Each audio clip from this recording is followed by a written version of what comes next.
Hoy es el sexto día de lectura del Conflicto de los Siglos de Elena G. de White. Hoy vamos a leer sobre Juan Hus y Jerónimo, dos héroes de la fe durante la Edad Media. Los tiempos de los reformadores quedan lejos de nosotros. Las dificultades que tuvieron que afrontar poco se parecen a las comodidades con las que nosotros podemos vivir nuestra fe hoy. Juan Hus fue llamado a levantar las verdades bíblicas en una sociedad donde reinaban los peores vicios, precisamente porque la Biblia había sido prohibida.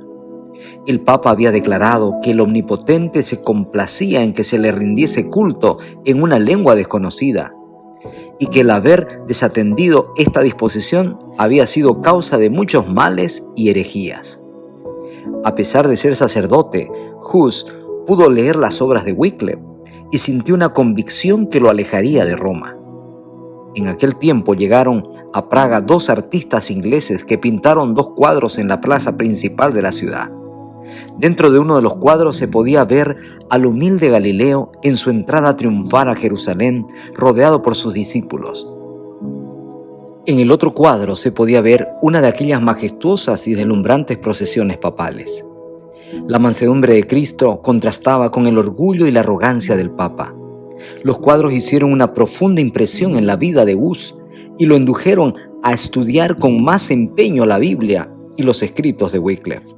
Inmediatamente comenzó a denunciar el orgullo, la ambición y la corrupción del clero. La persecución contra él no tardó en desatarse, y el Papa procedió a juzgar y a condenar al reformador que luchaba en su propia conciencia, pues seguía viendo a la Iglesia como la novia de Cristo y al Papa como el vicario representante de Dios en la tierra. Cada vez más, con claridad entendió que la Biblia debería ser la única norma para la conciencia. Siguió predicando con claridad la palabra de Dios y la gente recibía con mucho gusto sus enseñanzas. Pronto se le unió Jerónimo, quien también había estudiado los escritos de Wycliffe. Mediante los esfuerzos unidos de ambos, la reforma progresó con mayor rapidez. Poco a poco el Señor iba revelando más luz a aquellos hombres valientes que habrían de sacar al pueblo de Dios de aquellas densas tinieblas. Mientras tanto, en Roma, 3 eran los papas rivales que luchaban por el trono. El emperador se vio obligado a convocar un concilio en Constanza, donde fueron convocados los 3 aspirantes a papa, y el mismo Hus como promotor de las ideas nuevas.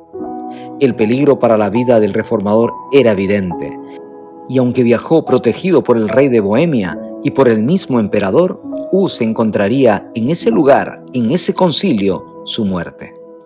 Cuando hubo terminado su exposición, fue arrojado en la cárcel, pero él no estaría solo. El mismo Papa que lo había condenado acabaría preso con él. El concilio decidió la destitución de los otros 2 antipapas y un nuevo papa fue nombrado en su lugar. A pesar de gozar de la simpatía del emperador, Hus fue condenado a muerte. Cuando se le exigió que escogiese entre retractarse de sus doctrinas o sufrir la muerte, eligió la suerte de los mártires. Él afirmó: «Estimo más mi salvación que este pobre cuerpo destinado a morir». Su voz quedó acallada en las llamas de la hoguera. Hus ya no existía, pero las verdades por las cuales había muerto no podían perecer. Poco después, fue Jerónimo el que fue encarcelado para sufrir el mismo destino que Hus. Las autoridades papales lo colocaron en una celda donde permaneció 1 año en condiciones extraordinariamente penosas.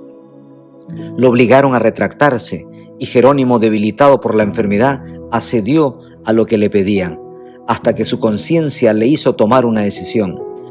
No volvería a negar a su Señor para escapar de un breve periodo de sufrimiento.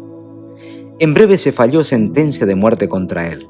Lo condujeron enseguida al mismo lugar donde Hus había dado su vida. Fue al suplicio cantando, iluminado el rostro de gozo y de paz. Las llamas hicieron su labor y Jerónimo también selló su testimonio de fe con la misma muerte. 2 campeones de la fe habían sido silenciados, pero sus obras permanecerían para dolor de sus enemigos.